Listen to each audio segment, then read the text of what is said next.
Hello and welcome back to Alice Talks Football and welcome back to another live show on the channel. And it's a Thursday and we've got a guest on in the Mr. Ivorian Spice. How are you doing? Big ups to you guys, first of all. Big ups to you, Alice. I'm doing good. The season's about to start. Two players in, well, one player and one player coming in soon. So I'm doing well, man. I'm just looking forward to this Saturday. You know, lunchtime. It's gonna get cracking against Leeds. So boy, I'm good. It's a good game, first game of the season. Last time Leeds came to Old Trafford, 6-2 thriller, which was the most exciting game of last season, in my opinion. One of the best football games I'd ever watched. So, you know what? I'm hyped for the season to start, but I think Leeds on the opening day, you can't really ask for a better fixture, could you? Nah, you couldn't, man. To get the Rose Derby so early into the season, the first game, that just means that Man United themselves have to be on it. And the most grateful thing so far is that the fans are back. Fans are back. So the fans get to see something that they haven't seen for so long since Leeds got relegated from the Premier League. So I'm looking forward to it. I wish I can go so I can just enjoy that atmosphere. Oh, I'd love to go. Definitely, man. I'm just hoping that Man United get that win. I don't know about you guys. Let's just hope we can't lose first game of the season, and you cannot lose to Leeds. They are honestly. I'd rather lose to Man City than Leeds. Like, I feel like the rivalry with Leeds and Liverpool is just so much older than the rivalry with City. So this game, I'm just so excited for, but I definitely want to win. But in today's video, guys, of course, we're going to be talking about our predicted lineup, pre-our expectations. We'll talk a little bit about team news. Cavani and Rashford will not be available for the game. So what's Ollie's front three going to be? Is he going to take a risk? Is he going to go with something very Ollie like Dan James? What's Ollie going to do? We're also going to be talking about Manchester United want to sell Lingard, Jones and Pereira, and they want to sign a midfielder, ideally a CDM specialist. But the only way we can get a midfielder in, apparently, is if we sell Jesse Lingard. Now, Leicester want Jesse Lingard. So in my eyes, I'm like, you know what? If we had ambitious owners, Lingard plus cash, get Ndidi. You know, we want a midfielder. To get a midfielder, we sell Jesse Lingard. We're going to be talking about we need a CDM. You know, we're going to go in first game of the season, obviously with no CDM. Hopefully, McFred will not play, because if McFred play, then just Ollie, you learned they were shit last season. They're not going to be good this season, I'm thinking. No. But I'm going to come to you before we talk about the Leeds game. Like, we need to sell to buy a midfielder. And for me, I would love it if we brought in Ndidi, but I know with Leicester, unrealistically, it's realistically not going to happen. Leicester did sign a CDM and Sumer from Lille. But who would you bring in at CDM if you could bring any CDM in? It's quite a difficult thing to say right now because of the situation that Manchester United in, having spent all that money. And one of the good things that we probably got money from the Lukaku's deal right now. As you guys know, Lukaku has joined Chelsea, and Manchester United are owed about 40 million euros from Inter from the deal that we've done with Lukaku. So that adds a bit to what we have right now. So in terms of a centre defensive midfielder, I would love to get Ndidi, but realistically, Leicester takes the piss out of us all the time. They're probably going to want 90 million, and we're not down for that so far. Based on what we spent, you look at Real Madrid right now; they need money. Can you approach them and say, "Can we get Casemiro since we got Varane for 41 billion?" That would be beautiful. At this rate, you never know with Madrid. I would love to see that. Yeah. I would also like to see someone like Kessie or Tonali come. Ideally, I would love to have Declan Rice, but yeah, I mean, you know what? And it just depends on what Manchester United have. If Manchester United can also get world-class defender, but in terms of what we're going to get, it looks like we could get Camavinga. But at the same time, it looks like we can get someone like, what's his name, Neves, Ruben Neves, for example. Yeah, we've been linked with him so far in the last couple of weeks. Yeah, I think Camavinga and Neves and Sal Niguez are the three ones that have a little bit of realistic behind them. I think Rice, you know, you probably have to sell Paul Pogba to get someone like Rice or Ndidi because they're going to be above the 40 million mark. For me, I just think sell Daniel James, sell Lingard. That's 40 million pounds for the two of them. Go for a CDM. And for me, you know, if we sell Lingard, we can bring that midfielder in that we want, apparently. But you never know with United. They're just very, very slow, as we've known with the Varane announcement. But I'm in a situation like we're going into the Leeds game, and we're going into the Leeds game with Sancho done dusted. I'm sure Sancho will start or be involved in that game. We're going in Varane.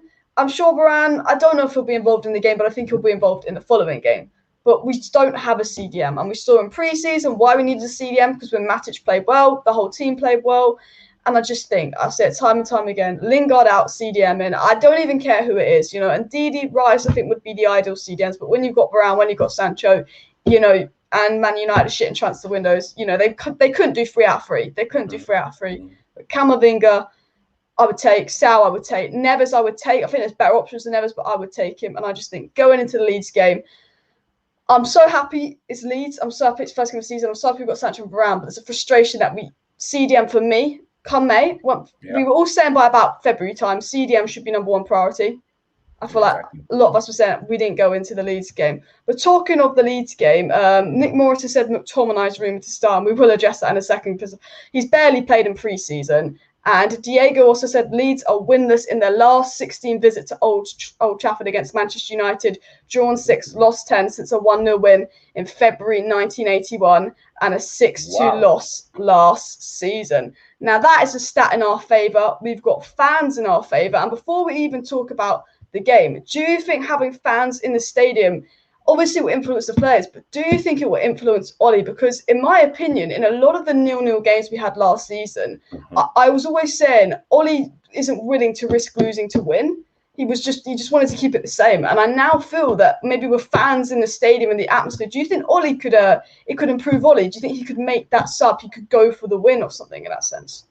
First of all, what I can say about that regarding that with the fans, because fans have a lot of significant impact in terms of the way the team performed, in terms of what happens next. When I mean what happens next, for example, if they were looking for a substitution, they want that to happen, they will urge it. If they're not happy with the performances of the club and on a pitch, they will display that. They will happily do that. And with that happening, I believe Ollie now has to prove to the fans, because they're there now.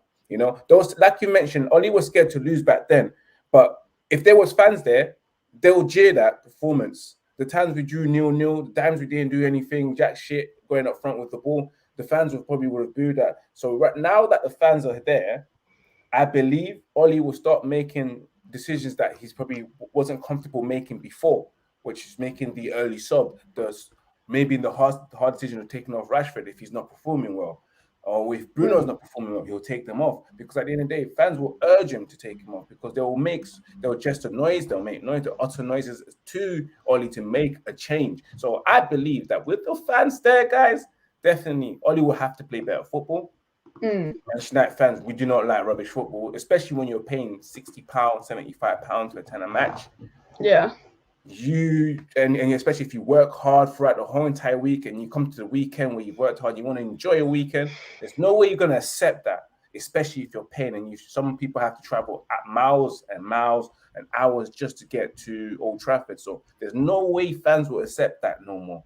And because we've been waiting for to about 9 years in total, but with Ollie, it's his 4th season, there's no way fans will accept it now. So he has to. He has to show the fans what he's got now.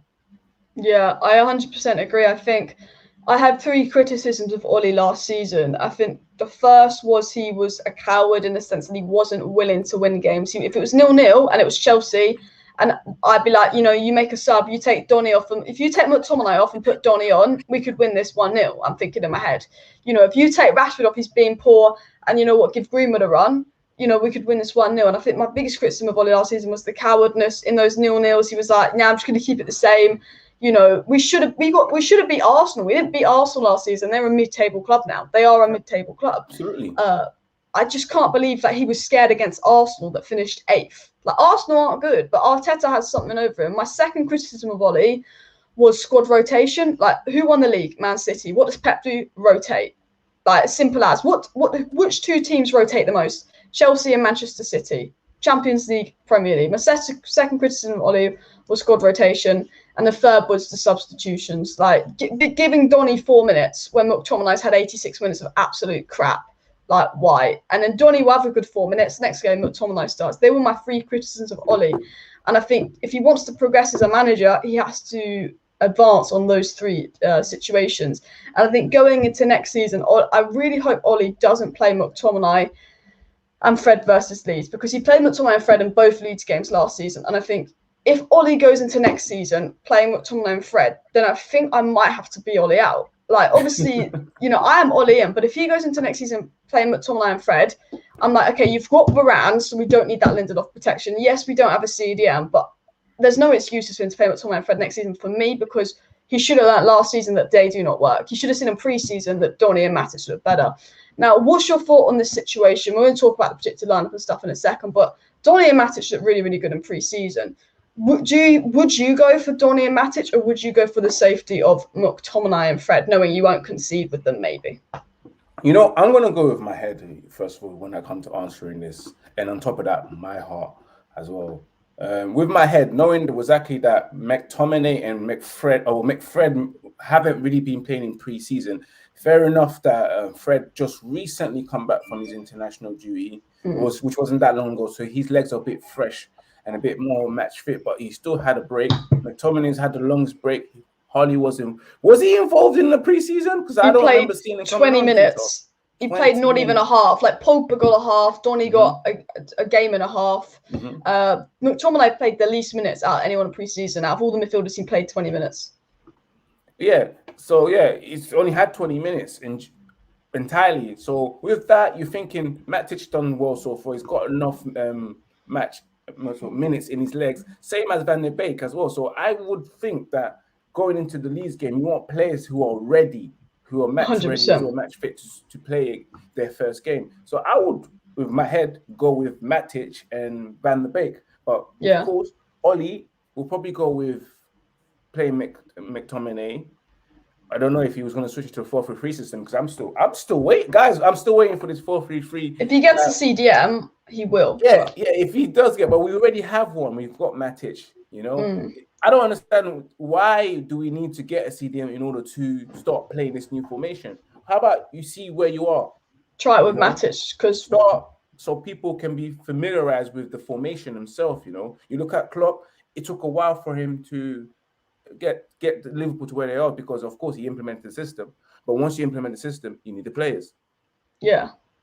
100%. So why didn't you do that in preseason? So for us to be waiting for CDM before we go into 4-3-3 is not good enough. I mean, he's tried the 4-3-3 twice. When he was interim manager, Matic, Herrera, Pogba was some of the best football he played. He got the job. And then, remember, lockdown, we came out, you know, and we played the Matic, Pogba, Bruno 4-3-3 system. We were really good. We went 14 games unbeaten in the Premier League. You know, the 2 times we played the 4-3-3 system, I think we actually held a record. We won 4 games in a row by a 3-goal margin, because we got like a 3-0 versus Villa, a 5-2 versus Bournemouth, and all of that. You know, when we played the 4-3-3 and we played it effectively with Matic, Pogba, Bruno, I think we played 4 games in a row where we scored over 3 goals. Yeah. Do you know what I mean? And I'm like, okay, look, Matic can do that. Can Matic do that week in, week out? We know he can't, but Matic can do a job in that system. And now you've got Varane. I'm like, the only reason I feel like Ollie might have not played that system last season was because he knew Lindelof and Maguire as a partnership were not good enough. Because if you put Maguire next to Bailly, he's 10 times better. If you put Maguire next to Stones, he looks good. But Maguire and Lindelof, they don't work. And I'm like, no matter if we get a CDM or not, now you've got Varane in the back. Now Varane's got pace. They can deal with that bit more exposure. Varane can deal with more exposure than Lindelof. He's not going to get bullied by a West Brom striker. You know, I think play that 4-3-3. Yes, Matic can't do it week in, week out, but just give Fred a run at CDM. You know, if worst comes to worst, even try Donny. Honestly, I'm just like, we need to go for 4-3-3. But you've made a point, though. Exactly so, with the whole Lindelof, when they play, he has to play a double pivot. Now that we've got Varane, he doesn't need to play double pivot, because he's got that pace and that security and insurance at the back as well to recover. So now he can stick on playing a single pivot. So we can afford to see just one of them, which is either McTominay, Fred, or Matic. Any one of them can do a job. Absolutely right. Matic doesn't have to play every game. He can play once or twice, or in an important game. If you feel like the system works way better with Matic if we don't even sign a CDM. Let's try now. We've got Varane. Absolutely right. Yeah, absolutely right. Yeah, I mean, Leicester signed Yannick from Southampton. They've signed Daka. They've signed Sumer. Leicester, I feel like, in a weird way, are having one of the most underrated transfer winners. I just saw this comment. I just want to change the topic. And Vestergaard. Yannick Vestergaard. Daka, the striker, and Sumer. Sumer, 20 million from Lille. 1 Ligue 1. Obviously, a very good Premier League proven centre-back in Vestergaard. I think he's a better player than Ben White, and they've probably gone for less than Arsenal pay for Ben White. I'm just thinking right now, actually, I know we're talking about the Leeds game, but I just saw that comment and I go, so Leicester can sign 3 players. Leicester sign players every window. Why can't we just get a CDM? Because I'm like, Cooper Miners is CDM that's in the Dutch league, but he's 22. He's going to be 20 million quid. I'm just thinking that's what Leicester would do. If we had Leicester's owners right now and we got Sancho Varane, and let's say we couldn't afford a CDM, they'd be going for someone like Cooper Miners, someone like Sumer. I feel like, and it just annoys me. Do you know what? I've been reading things about some of our scouts have currently left Manchester United. Some of the scouts that discovered other players that we've missed out on have left Manchester United recently. So it could be that as well, because you asked them, why can't we get someone like that? Leicester, who signed a CDM that everyone wanted, everyone was talking about. They signed him for 20 million euros. And who are Leicester? He chose Leicester out of everyone else. So it's all about the scouting network. It's whether our owners and our director of football are listening to the recommendations that look guys, we found a gem somewhere in Australia, we found a gem somewhere in what's called that I think that we should take in. It's whether they're listening to them as well, because we can finally see them. Get me somebody, like, it's a CDM, it doesn't have to be a well-known player. Like, use your scouts. We are Manchester United Football Club. We're supposed to have the best scouts in the world, right? Find me a gem from China. Find me someone. 100%. And it's the frustrating thing is every United fan that watches us play week in, week out, every fan channel, every fan is saying it. We needed a CDM more than any other position this summer. And look, yes, Ndidi, Declan Rice, they're the ideal scenarios, but financially, okay, they might not be possible, or it's hard to be, dealing with Leicester for Ndidi, like, pardon me. But, like, just get a CDM. And I think for me, it was more the frustration that, like, we just didn't get a CDM in general. Like, it should have been number 1 priority position. And even if it wasn't number 1 priority position, you could get some good CDMs for under 30 million. And I just pray to God that we do not see McFred week in, week out next season. I really hope, because we're not going to progress. Leicester progressing. Liverpool, they've got a world-class manager. They've got world-class players. Man City, they're probably going to sign Kane. Chelsea won the Champions League, signed Lukaku. Like, all these clubs are progressing, and at the end of the day, there's a top 5. I don't care about the top 6; it's the top 5: United, Liverpool, Leicester for me, Chelsea, and Man City. It's the top 5, but there's 4 spaces in the Champions League, and we're in a very strong position with Sancho and Varane. But if we want to be nailed on Champions League every season, not even worrying about Champions League, worrying about are we going to challenge for the title or not, you need owners that are going to know what your priority position are in the transfer window, which should be CDM. Like, they should, like, no matter what CDM we sign, we should have just gone for one. I just feel like. But we do have those people that's actually addressing our weak areas, which are the key areas to improve. So that's happened now. They knew that we need a right winger for Gunnar. We all knew that we need a right winger for 10 years since Ronaldo left. And a quick centre back. Finally, they've done it. And then we all know that we needed I wouldn't have to say quick centre back, because at the end of the day, defending sometimes is about positioning. I agree. It's not always about pace. It's all about the tactics, knowing how to break up play, reading the game really well. Because I believe that plays a key instrument of being a world-class defender, being able to read the game first of all. So it's not about having pace. It's about knowing where to be when you need to be to get the ball off your defenders. Look at Maldini; he was never quick, for example. So it's not about pace, but again, we identified that, we sorted it out, but it took so long for it to happen. We need a CDM. We probably need a CDM since Hargreaves left and Michael Carrick retires. So that's now been hopefully be addressed. The next thing we need to do is get a striker for us to. This is for me. This is. I'll say this time and time again. I would literally be like, sell Dan James, sell Lingard, sell Pereira, sell Jones. Really force this deadwood out. I know they're on high wages, but force this deadwood out. Instead of giving them silly new contracts, sell them. There's contracts that we didn't need to give to Phil Jones. Let's be honest. We all know that. For me, I'd be like, sell the deadwood, go for that CDM. If it's Camavinga, if you could get a Rice or a Ndidi, brilliant. If it's a Soundigers, if it's a Ruben Neves, just go for a CDM. And then next summer, Erling Haaland, because you know what? I don't know if this is my thoughts on this. Lukaku, Chelsea, Kane, City. I'm like, okay, PSG, they got Messi, plus the French league doesn't have a good pool for youngsters, only oldsters, when you think about it. I'm like, Barcelona, financially, you're in the mud. You know, Real Madrid are going to be focused on Mbappe. All right, so that's Juventus. Okay. They might be sending Ronaldo. Haaland's a Bayern Munich replacement. did say they are interested. Bayern Munich. Let's be real, but Bayern Munich, does he want to change the league, though? I feel like he's a player that wants to change leagues. Yeah. And then I'm like, United, Liverpool. So it's Juventus, Bayern, United, Liverpool. And I feel like he's not that kind of guy to go from Dortmund to Bayern because he's not German. Yeah. You know, when you're German, you go to Bayern. When you're not German, you go elsewhere. And I'm like, well, to be fair, yeah, he could go to Juventus, be the next Ronaldo and all of that. But Serie A, Prem has a higher pool. And then I'm like, okay, United, Liverpool. Okay, we got Ole Gunnar Solskjaer. We know he likes Ole Gunnar Solskjaer. He almost joined us in January if it wasn't for Woodward. And also, he was really sad when Jadon Sancho left. Ole link up, Jadon Sancho link up. I think there's a strong chance that we could get Haaland next summer because we know Ole wants him. Ole's desperate for this guy. We know Ole loves the guy. I believe their godson or something like that. Yeah, they've got a good relationship. Ole loves the guy. Like Ole's obsessed with him. Like I remember people used to joke about Ole's Haaland obsession because this time a year ago was Haaland next Haaland next Haaland next Haaland. It's like, well, we're not going to get him. Why are we being linked to him? I just think CDM.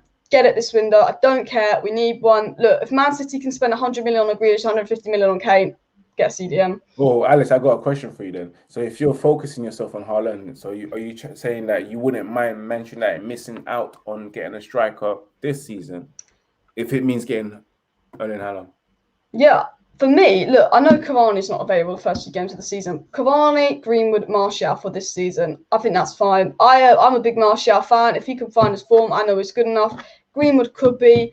Cavani could be. You know what? Man City won the league without a striker. Jesus, it's not great. And Aguero way past his prime. You know, for me, this summer, it's just not about a striker. It's about a CDM. But next summer, Haaland, 60 million. Cavani leaves. Get him. That's 100% what I'd do. Okay, cool. I can keep it because like I said, I still believe in the fact of having Martial because Martial's still good. A lot of fans will say get rid of him because they're still saying that right now as we speak. I like him though. I understand their point of view, but at the same time, I still believe in him. I still believe Martial's one of our best players as well, highly ranked in the squad as well. On his day, I think Martial's better than Rashford on his day, especially as a striker. He is. I just think he's not English, so he's not going to get that press coverage. You know what I mean? Like, when you're not English, you are going to get more slate. Like, Pogba and Martial are probably the two players that actually have almost the highest percentage of the media and fan base turn on them, when arguably over the last 5 years, they've been two of our best players. Whether they've had bad performances, whether they have good performances. With Martial, you could have eight good performances and 2 bad performances, yeah? And Rashford could have 2 good performances and 8 bad performances, but Martial will still get slagged off more. Exactly. So it's the whole French thing as well. To be fair, English versus French, you know how that went down as well. So that's the reason why it's probably not favoured. Yeah, I'm happy with Martial this summer. I know he was awful last season, but I'm like, I believe in Martial. He got 17 non-penalty goals in the 1920 Premier League season. Only Danny Ings got more non-penalty goals than him in the 1920 Premier League season, where he missed 2 months of injury, had Lingard and Pereira for service for half the season. When this guy has confidence, he's good.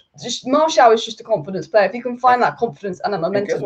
And guess what, guys? Have you seen Martial's new look right now? It shows that he's serious. He's on game right now. So I feel like he wants to prove a lot to the Manchester United fans and show them that he's not washed up. You know, he is the man that you're supposed to be believing. So with that haircut there, he means business, guys. So we'll see. I pray that he means business, and I want him to actually bang this season and get 20 goals, 25 goals, you know, and be instrumental. Let's see, man. Let's see. Because with that strike force, I could accept it if it means that we'll get Haaland next season. But the most important thing is that CDM needs to come. And talking about players that we should get rid of, that I didn't even get to mention myself. Definitely, guys, we should be getting rid of Lingard. Yeah. Not because I don't. I love him, but it's for the best of his career, and he needs it himself. He needs to go.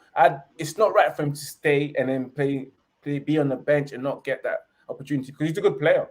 He's a good player and he's got a lot to offer. So him as well.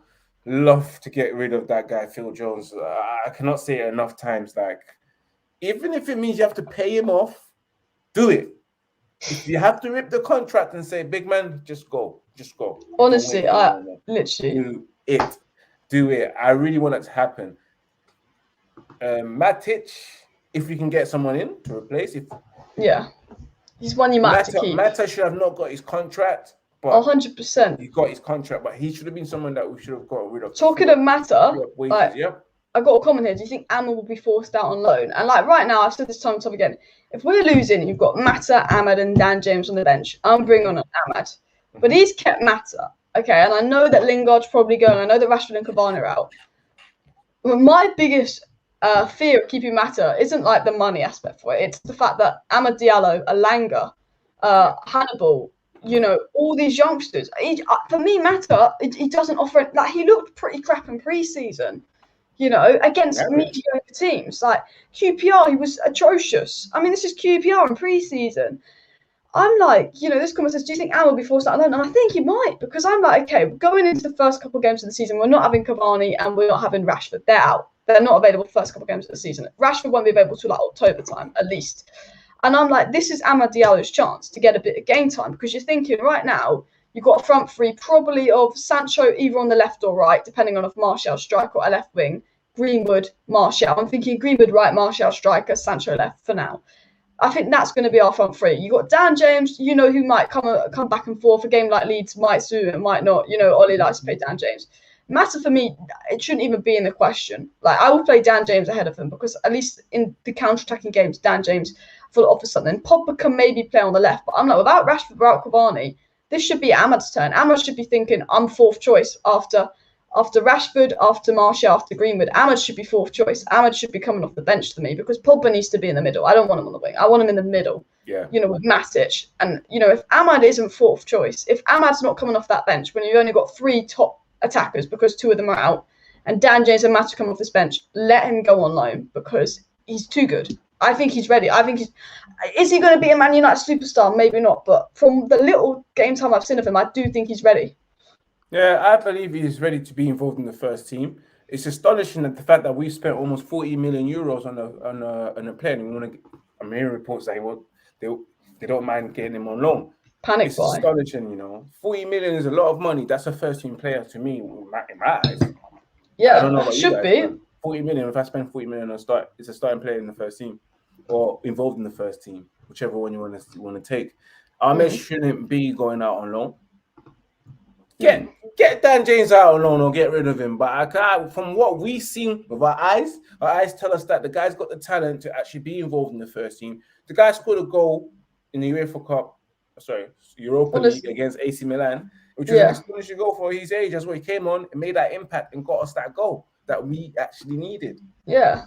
So came off the bench, scored a goal. AC Milan came top four in Serie A. They're not a bad team at all. They're not a bad team. It's not like he's doing it against Farmers. And then he started versus Leicester. The third or fourth last game of the season, he got an assist. Bear in mind, we played such a weak team against Leicester. It's not like, because you sometimes talk about like youngsters and they're just in a team where they get loads of service and they've got great players around them. Like, do you know what I mean? Like, and you look at the last game of the season as well against Wolves. Last game, Wolves. He teed up the person that I believe should be leaving, Dan James, and James. He should have got an assist there. That would have been 2 assists. Even his decision making is better than Rashford and also Dan James at the same time, because he makes a better decision. He's quite clever as well on the ball, so he shouldn't really be going out on loan. It makes no sense. He should be involved in the first team. And as you were saying before, with Matic and you've got Mata and who else is blocking the way for these youngsters to get through? There's one more player that you mentioned earlier on, Alice. You mentioned Mata, Matic, and no. In terms of Pereira. the old players. Yeah, players like that are blocking players like Hannibal to come in, Alanga to come in, and also Ahmed to come in. Yeah. We don't need them. They're not involved in the teams. If we don't need them, get rid of them and let these guys come in so they can do their role. Because at the end of the day, it's their breakthrough season as well. So they need to understand the team, the way they play, how the league goes. Because at the end of the day, this is men's football. Men's football is completely different to under 23 football. So they need to see it for themselves and be on that bench and see how the things goes. And then they can get themselves involved and understand how to play men's football. You have to integrate these players through these youngsters. And if I'm not seeing it now, then when are you going to do it? because they're at that stage where they need to stop playing men's football. These players, Hannibal needs to start playing men's football. Have you seen what he's been doing on the under 23s? He just scored a goal just recently. If you guys keep an eye on the under 23s, scored a very good goal as well. Yeah, he's someone that I even believe that he should have been involved in the preseason more. Like, why was he just coming off the bench? Why didn't he start? You let Anthony Alenga start, but you should have let Hannibal start. The player that won you the under 23 player of the year is not even getting starting minutes in a preseason, where someone else like Alenga, who didn't really win that, didn't score that much goals that he didn't have that same impact. I'll be honest with you, Alice. We heard about Alenga, but we heard more about Hannibal. So I couldn't understand why. Yeah, Alenga got more Hannibal's minutes younger as well last season, and also in the preseason than Hannibal, who's won the under 23 player of the your under 23 player of the year, and who's been very impressive for the under 23. I think it's just age, honestly. It can't be age, because at the end of the day, what did Ferguson say? And who else? Matt Bobsey. It doesn't matter about age. It's all about whether you're talented. So if about Manchester United, age doesn't mean anything. Yeah, age is just a number. It's about talent. Talking about age, the last time a player really broke into the first team at United was Greenwood, two seasons ago now. And, Greenwood proved he got a couple opportunities in the Carabao Cup, the Europa League. Obviously, 2 years ago it was easier to get into United team because 2 years ago we were shy. We were like Arsenal 2 years ago, and then we signed Bruno. 2 years ago we were shy, so it was a bit easy to get into 2 years ago. But remember, we still had Mata, we still had James, and then Greenwood was getting his chances, and he took his chances. And the more and more Greenwood played, and then about halfway through the season, what was happening? Greenwood was starting over Dan James. Yeah. Your 17-year-old youngster was starting over Daniel James on Juan Mata, okay? And Greenwood was tearing up in the under 23s, okay? But Amad's played a couple of games in the under 23s, and he literally's got something like 10 goal contributions in 5 games. Tear it up. So I'm like, well, if Greenwood had a few games and proved that he was better than James and Mata after about 6 months. It took only 6 months to actually start Greenwood over them, but he proved he was better. We've seen from the few games Amad's got that he offers more than them. I'm just thinking, surely keep Amad, because he can have that Greenwood breakthrough, because he was just as good as Greenwood in the under 23s. When he's had his opportunities, he's been good. He's taken it.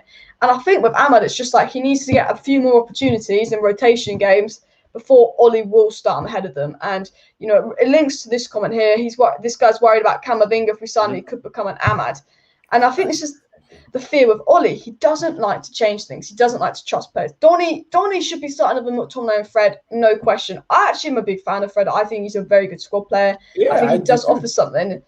But it doesn't take a genius to tell that ability-wise, Donny is better than Fred. He just hasn't had the chance. Ahmed is probably and looks better and is definitely more intelligent and has more potential than Dan James. For me, Ollie has to give them a chance, because we could sign Camavinga, because realistically, we're going to get CDM. It's going to be Camavinga because Rennes want to sell him. He's cheap. PSG got Messi. The Spanish clubs can't get him. United, realistically, we're going to get Camavinga. And I'm like, well, if he's not playing Donny over McFred, is he going to play Camavinga over McFred? And I think with Ollie, he needs to trust the youngsters like he did in his first season, because with Greenwood, it paid off. No, honestly, absolutely speaking, man. Like, exactly, you made a great point right there regarding the trust on the slow process trust on Greenwood. And Ollie does have that problem where it's hard for him to trust his players. You ask yourself, why is he not making these subs and all that kind of stuff? Why is he taking forever to make these subs? It's because he doesn't trust the guys that he has on the bench to do a job when they come on. So yeah, that is also plays an impact. Ollie needs to start trusting his players more, especially the young ones that's got talent. Especially when you go next season and really, really challenge. You need to trust it. And you shouldn't be scared. You're a Manchester United manager. You should be able to be brave enough to try to risk things. Again, we're about Manchester United. We're about risk. Alex Ferguson was about risk. Yeah, again, 100%. Who else as well? Sir Matt Bobsey was about risk. Ron Atkinson was about taking risk. So I don't want to hear it from Ollie no more. I don't want him to be scared. I want him to actually start taking risks, be brave, and on top of that, maybe listen to your staff team. I don't know if they're good enough, but listen to them as well. Sure, they've got to realise they can offer something. I always see if all the fans can see it, why? Surely Ollie and the staff can see McTominay and Fred, they're not the best. Mata should be sold. Dan James is probably not good enough. You know, if all like even Lindelof and Maguire are not good enough, and I think they knew that because they brought Varane. If all the fans can see it, surely they can see it because they've got to have football brains to be in their job, believe it or not. You know, yes, it's Man United and we're not run by people with football brains, but to be a coach, you've got to have some kind of football knowledge, right? And if we can see this, then we have no qualifications in any of this stuff you need to do to be, I don't know, Man United manager. You know, how he's got to see it. For me, Ollie has to see it. And my only excuse is I just think he's scared to make a change because surely you could see it. Now, talking of Daniel James, this guy says Leeds are the perfect opponent for Daniel James. Obviously, the situation with Leeds, his first time he played them, Daniel James thrived with the space in behind. However, second time, they didn't let him have that space. If you were going to play Daniel James, I feel like Leeds, maybe Brighton, and obviously maybe Manchester City in the sense of counter-attack would be the time to play Daniel James. Would you give Daniel James a run in this game, considering we are short on Rashford and Cavani, or you straight up put Sancho on the left wing, put Martial on the left wing, put Popper on the left wing, whatever way you want to do it? Again, I'm going to use my head again and think like Ollie. I'm going to put my Ollie hat on. I know that Dan James will be starting on Saturday because why he's giving him a lot of minutes in preseason. Although Dan James in preseason did nothing, absolutely nothing. Everything that rubbish. He did was just came out crap. He gave away the ball so many times. His passing was horrible. Everything about him was horrible. I know he'll be starting him against Leeds because why? Because this is the perfect game for Daniel James. All that space for him to run, so he can be Sonic the Hedgehog. I know he'll be starting. Alice, you know he'll be starting. He will. I'm not too sure if looking at it right now, because I'm not too sure if Martial will be fit, because what I've read is that Martial's still not up to his match fitness, apparently. So he's still weeks away from his match fitness. If Martial starts, then expect to see Greenwood and James playing up front, supporting him. Yeah, If not, Sancho is going to start, because I still don't believe Sancho can start that game. Probably be on the bench. I think Sancho could start because he did throw Wan-Bissaka in and Maguire in on the first game back. He threw in Bruno on the first game. I think pre-season. Yeah, I mean, I don't know. It's with Ollie, he's the type of person to give McTominay a start without pre-season, though. Yeah, or give Rashford a start without even playing nothing after injuries. Yeah. I won't be surprised if you just throw Rashford in as soon as you come back from your shoulder injury, like straight away start. Oh, no, I wouldn't surprise me at all. So, yeah, you could be right. You might see Sancho start. I would love to see him start. Then and if he starts, then definitely it will be a Sancho, Greenwood, and Martial.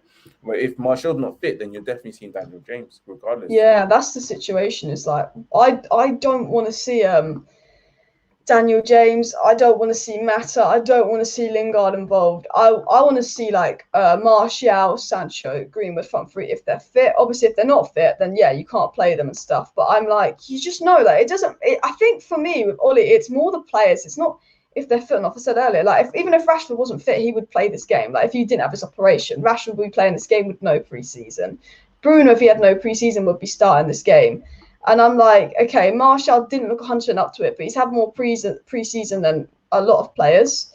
I think he could play. And what I've done is actually, I might share my screen. I've made the lineup that I think Ollie will play versus the lineup I want to see. So if I can, one sec, see if I can share my screen onto this document here. Guys, as well, you guys let us know exactly what your starting lineup will be as well. Yeah, okay. Can you see that? So the bigger one is what I think Ollie will do. If you want my honest opinion, I think that's what I think Ollie will do. Yeah. But the smaller one is what I would do. I think that's what everyone else will do right now. Like, I just hope Varane just signs and then plays, because Varane wants to start as well, Alice. He wants to play that first game. So let's hope we get that in, because your second team looks far better. The team that we all desire in terms of playing. Very good football, total football, if I must say. The good thing about the second team is it could play that expansive, attacking, nice football, because we've seen Fred, McTominay, Maguire, Lindelof, we've seen that back six. We've seen that back six time and time again with Pogba on the left, okay? But at least we had like Rashford ahead of James, and do you know what I mean? And it was still shocking. Whenever we played that back six system, you know, that exact back six with Pogba on the left, it was never good unless you were playing in Manchester City. It might work because Manchester City would play into the favour. But you can't play good football with that. But that is Ollie's tried and trusted. That's what I think Ollie will do. And I just go, for me, it's got to be the second one for Ollie to play because Donny and Matic have had the pre-season over Fred and McTominay. Donny and Matic look better in the Wolves game, the Leicester game, all the chances they've had ahead of Fred and McTominay. If you can't play Donny, you know, I know Pogba hasn't had the best pre-season in terms of minutes, but give Pogba a go. If Varane's ready to play with Lindelof, play Lindelof. I was trying to be a little bit more realistic with Lindelof over Varane. Obviously, you know, Varane, Pogba, bada bing, bada boom. But that's what I'd like to see. That's what I want Ollie to do. But at the end of the day... Sorry, I just want to tell Diogo C. Palace, you know, you spelled Red United wrong, just to let you know. It's actually United, like the word United. I just want to let you know because he's out here. Yeah, it's Red United.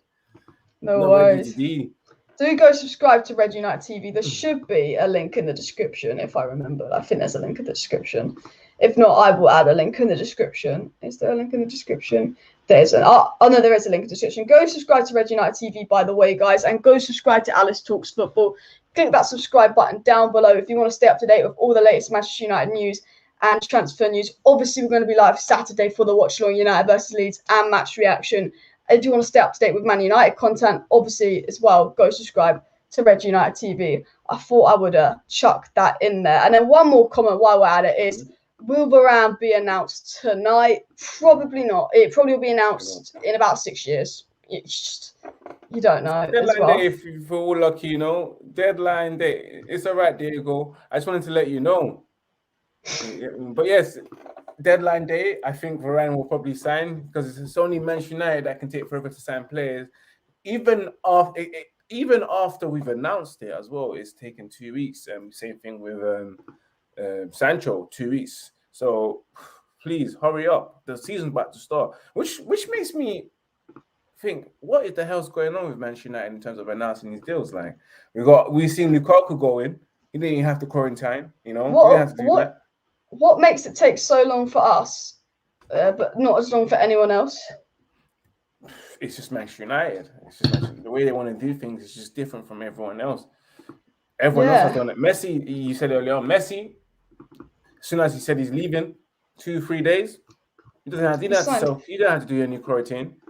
Yeah. Do you know what it is though? It's when Sancho had his medical, it still took us a week. After Sancho's medical, it still took us a week to announce that it was done because like there was this rumor that we've lost sight of the announcement of it all. I don't know if that was true, but you know, a player has a medical and it's announced within 24 hours of the medical. 9 times out of 10, if you sign a player, it's announced within 24 hours of the medical. It took a week after the medical to announce Sancho. Like, why does it take a week when every other club will take 24 hours after the medical to announce a player as well? It's just Manchester United, the way, like I said before, the way they do everything. We're just different. We just don't move like a normal football club. Yeah, we're literally shambles. We're trying to get things right as we speak right now, but we still got the same thing that we've been doing previously, and we're still doing that. So that will change. That will definitely change. It will probably change like next season once Edward was gone and someone else is in there. And I'm hoping it's not Matt George or anyone else that knows Edward Wood. I'm hoping that it's a real man, which is a good question, guys, because obviously this is our topic. Would you guys like to see Van der Sar come in and be the new CEO? That will be fantastic because I believe he's the only person that should be getting this job. You guys let us know as well if you feel like it's a good idea. We like former players, you know, we have a thing for hiring former players, so why don't we hire a former player that actually has proven themselves at another club? I've definitely, like I said, former players. We like to use the word family, apparently. So every time we promote someone, they're always saying about family. Manchester United is a family club. We always promote from within, people that we know that's always been involved with the club. Yeah, go and get Van der Sar then. Don't give me that nonsense and get someone that doesn't know football. Get someone that's a family to Manchester United that still is. That's a legend as well. Well, not a legend, but a club icon. Yeah. You know? We can sign legends that get Cardiff relegated. We can sign legends that, you know, are doing a good job at Ajax. You know, it would make no sense. It's like, are we only going to sign legends that might be easy to get?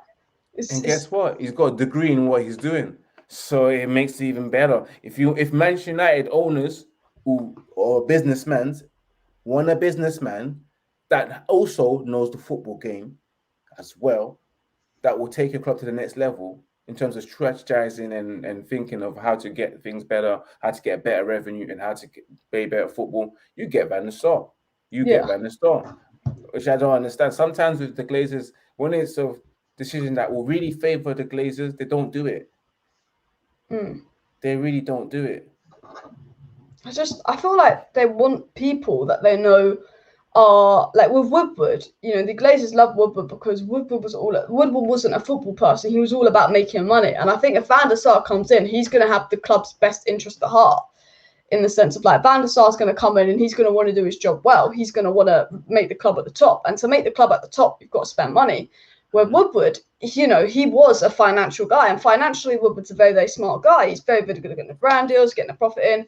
But he had no football knowledge. But the Glazers didn't care that Woodward had no football knowledge because he had business knowledge. Woodward was like, okay, we could do this instead of this. You know, why don't we, instead of signing Sancho, why don't we get Cavani on a free and give him a number 7 shirt, you know, but whereas with Van der Sar would be going, I feel like if Van der Sar would be going, we need a CDM, we need a right back, we need a striker, we need to invest money, we need to invest money here, we need to invest money here, we need to sell this, sell that. Van der Sar would give them work to do, would give them money to spend. And for me, I feel like that's the only reason that we don't look at people like Van der Sar, because I think when it comes to that job, the Glazers want people they know, who know the club, who know it's about business, because we are a business club.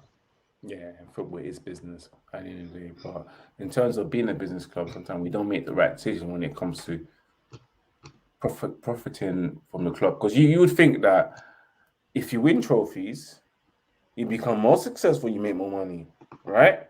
Yeah. If you really compete.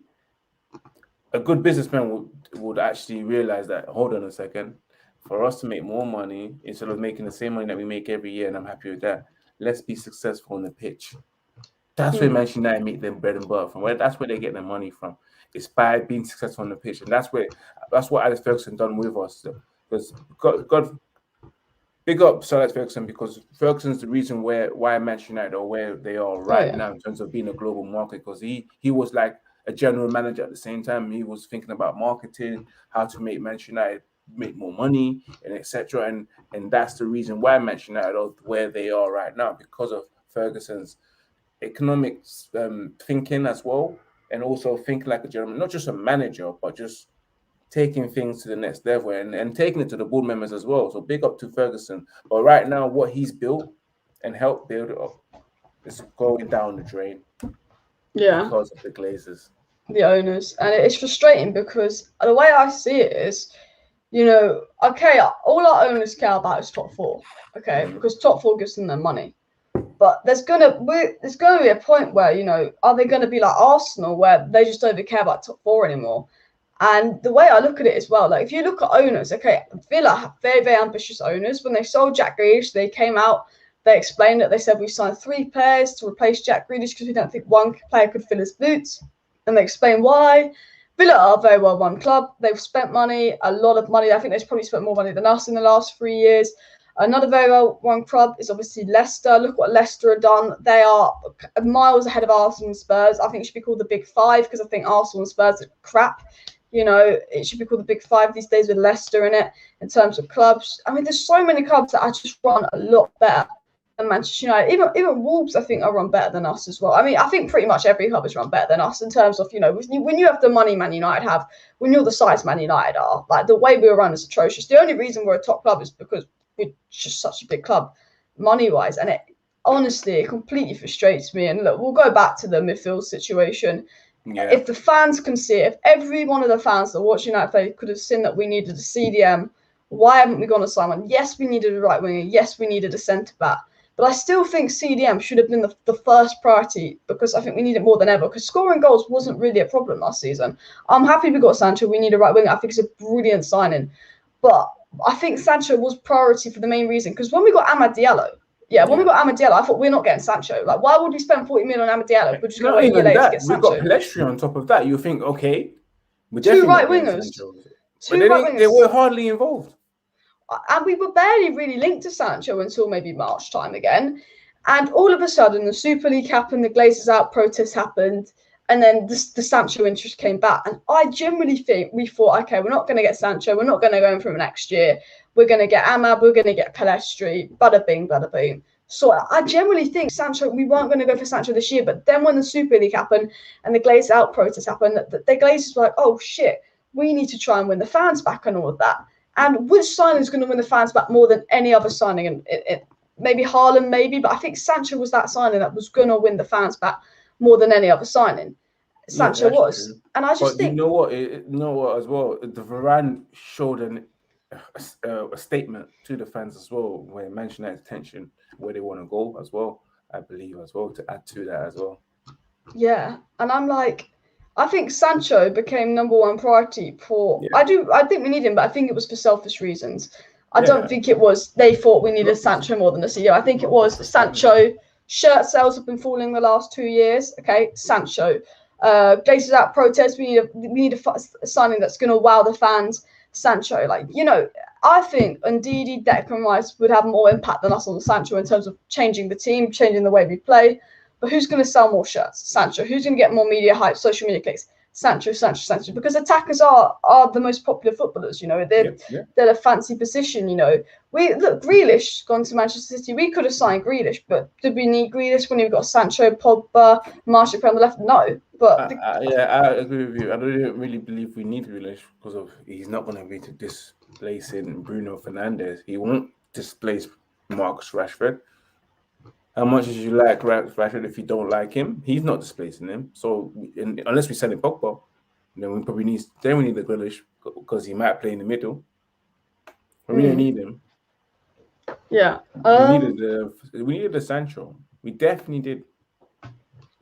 I completely forgot what I was going to say. I had a question, and my mind has just gone. What was that question? Was it about a midfielder? I can't remember. I literally had a question on my tongue, and I was like, okay, I've got to ask this question. And then my mind's just gone, nah, my mind's just forgotten the question and all of that. Oh, no. So, brain's gone dead. While I'm here, though, I might as well just read out a couple transfer news quotes. Sky Sports News says there's a possibility that Man United will sign one more player this window, but it won't be a blockbuster signing. Surprise, surprise. And then Rob Dawson of ESPN said Man United are open to making another signing before the transfer deadline, with midfielders prioritised ahead of a right back, but another addition could not be considered urgent. Now, actually, what do you think of that? Because there was a point where we looked like we were really going to get Trippier. Are you happy with Dalot being back up for Wan-Bissaka? Yes. Yes, because I don't know why we need to look upon getting Kieran Trippier, to take set pieces? Is that what we need? Like, a right back's supposed to be defending, first of all. His primary job is to defend. Listen, the reason why we haven't seen the best out of Aaron Wan-Bissaka, I genuinely believe this. He hasn't had consistency in terms of having a right winger as a partnership, a consistent partnership, where, again, he understands the play. He knows when to get forward, when to sit back and let that right winger do his thing. Now he's got Sancho. You might see a better Aaron Wan-Bissaka going forward. Like, let's be real. We all know that Greenwood's not really a natural right winger, so he has his deficiencies when he's going to be playing with Aaron Wan-Bissaka. Same as Daniel James as well. They don't have a partnership. Luke Shaw's doing well because he's formed a partnership. He's always going to have Marcus Rashford on the left wing. So, you're going to see the best out of Luke Shaw. But, again, that's not an excuse because Luke Shaw has improved so much. I don't even recognize this Luke Shaw that we see. The Luke Shaw that I remember was half-hearted in everything that he done. This Luke Shaw was completely different, you know. So, I feel like with having Dalot there, because we don't need Kieran Trippier at all, Dalot will be a good competition.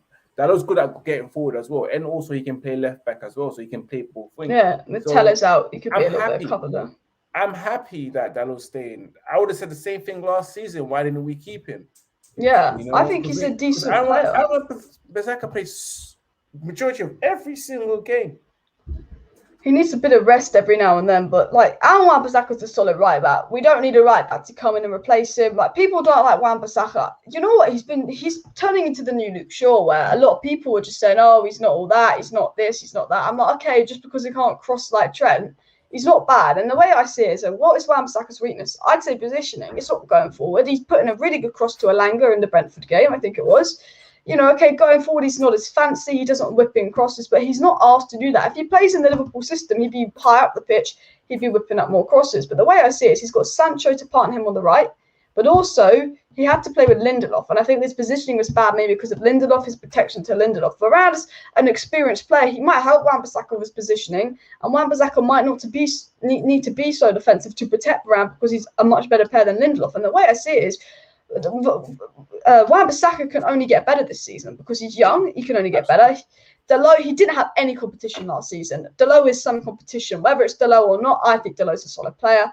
He's got Sancho, he's got Varane. I think Wan-Bissaka can only improve next season. And when we were linked to Trippier, I was like, if we'd signed a CDM, if we signed a right winger, and we signed a centre back, and we were sitting here with 3 good signings, and the fourth signing was going to be Trippier, just as a bit backup, I'd have no issue with it, but I'd be like, I think it's a bit pointless. But my situation is because there's so many positions that's to be prioritised over a right back, and we already have a good backup right back in Dalot, I think it would just be a waste of time to go in for Trippier. And, Daniela Stewart's comment also says that Man United have left it too late to go for one of the big name CDMs in the Premier League. None of these clubs will let their best players go late in the window without any paycheck going. And going back to the news by ESPN and Sky, they said that we can't make any big signing anymore. It would just be a small signing, the final signing of this window. And when you think about it, we signed Sancho and Varane with 6 weeks of the window left. When we actually got that, here we go for Varane 2 weeks ago. Do you think we could have actually gone and signed a midfielder by now and actually sold some players by now if we wanted to? Because I'm thinking, yes, we have Deadwood. Yes, they're on high wages. But you're telling me it's been over 2 weeks since you've actually got that Varane shit sorted and you've not managed to sell Lingard, Pereira, Jones. You've not even made a bid for a midfielder. I think, we haven't heard not much news coming out from Manchester United about players going out. We haven't really heard much. Within that time, you could have got rid of players. Yeah, easily. The whole Varane thing was done and dusted. It's been over a week or two, right? Yeah. Those 2 weeks that you've had left, you could have been trying to get rid of players. So I don't. Are we still trying to do one deal at a time at Manchester United? Because we're known for that. We've got some. I thought we've got someone to do to handle things that Edward would have to do much. So it just shocks me again that we're taking it one deal at a time. So must we complete the Varane deal before we get rid of any players? Yeah, I just don't know. Time. I believe we should have signed another CDM. A lot of players should have left by now. We should have agreed deals to get rid of someone like Jesse Lingard for 20 million, 30 million. Yeah. That should have been agreed. But again, the hard thing is that, which I don't blame, is because we've just had the Euros and players were just coming in. Oli hasn't had time to probably assess to see who really needs to go, because that's what happens sometimes, when you come back from preseason, the manager sometimes want to see how you return, whether you've improved or what, and assess to see, let's have a final look to see whether we can get rid of him or not. And that's what I reckon Ollie's doing right now. And the transfer window is not until September, so we should calm ourselves down. We can't just think rash about it. We've got plenty of time. And the good thing about it, if the season starts and we see that we need to address a certain area, we've got until September to address it. So again, guys, don't be too upset. Don't be too angry that we haven't signed anyone or we haven't sold anyone. We've got so much time left. And September, we've got another month. We've got 3 weeks. We've got 3 weeks. Sorry, 3 weeks left. And then, so we've got some time. So we'll get some players in. We'll get a player. I'm confident that Manchester United will get a player in. I've always said I think we're going to sign one more player this window. He might not be a fancy player, but I think we're going to sign one more player because I'm like, okay, Pereira wants to go, and Pereira's more than willing to take a wage cut to leave. Lingard surely would want to go. Like West Ham changed his career. He's not going to really get game time at United.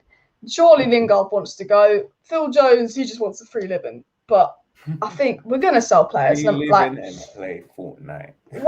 Whether we keep Deadwoods or not, I think we will keep players like Daniel James and Mata that we shouldn't have kept. Fine, but players will leave. And I think it's a frustrating situation because I think if we had top owners, we could have sold Lingard, sold James, not given Mata that new deal, free up the wage bill, freshen up the squad, and we could be bada bing, bada boom, CDM. or midfielder or whoever the fuck Ollie wanted next.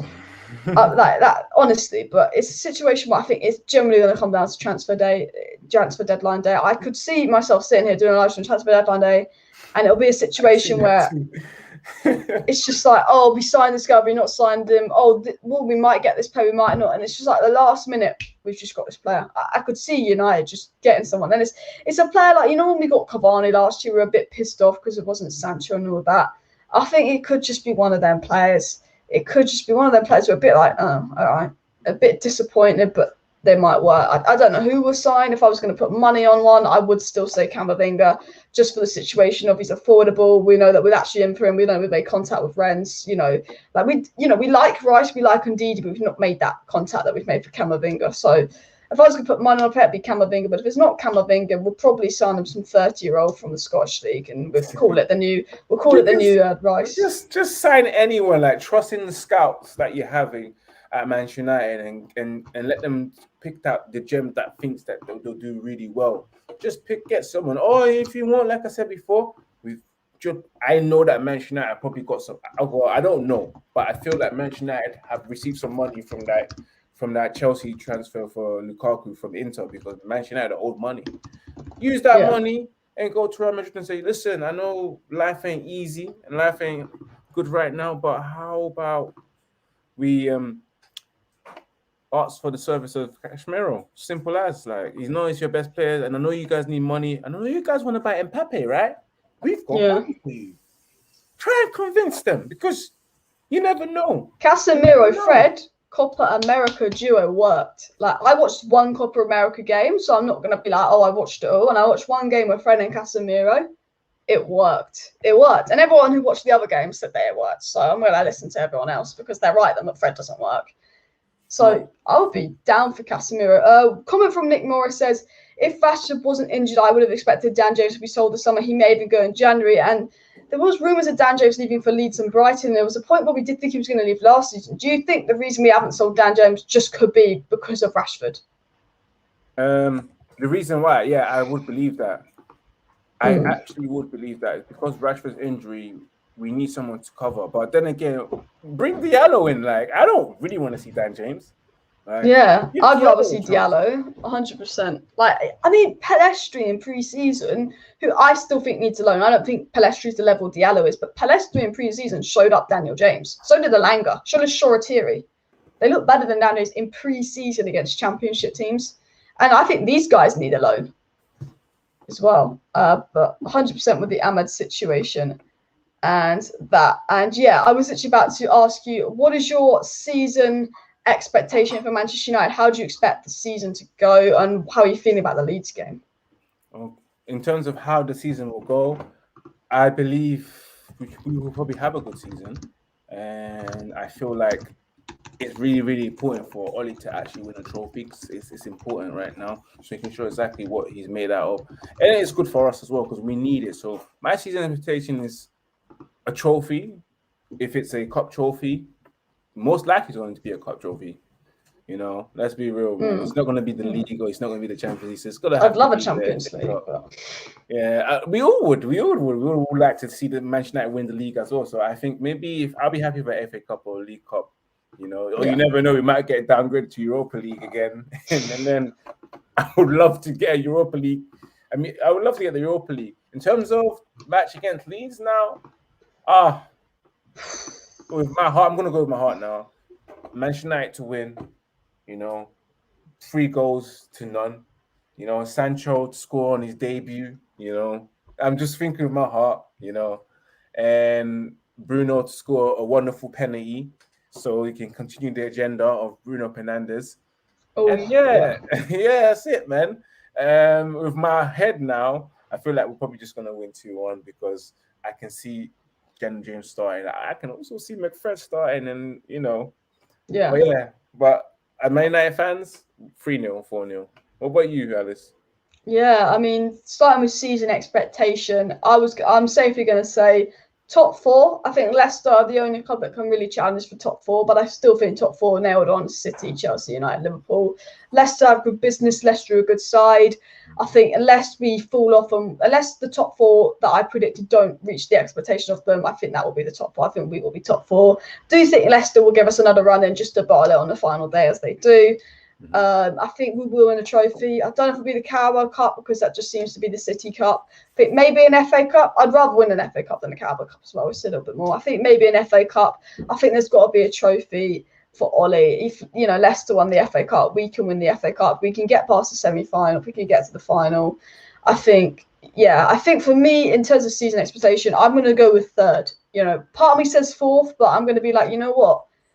For the last 2 years, I've under-predicted United. I said 5th the season we finished 3rd, and I said 4th last season we finished 2nd, because I was convinced that Chelsea, Liverpool, and City would finish ahead of us last season. And part of me thinks they have better squads, but we have this Ollie way of this. We look really shit, but then we win a game. So I'm going to go 3rd place. I'm going to go Bruno, hopefully to score like 15 penalties next season just to piss everyone off. And I'm going, in terms of the Leeds game, Leeds haven't been good in pre-season, nor have we, other than the Everton game. Yeah. I'm going to say, regarding the Leeds game, though, I think they've had most of their first-team players with them in pre-season.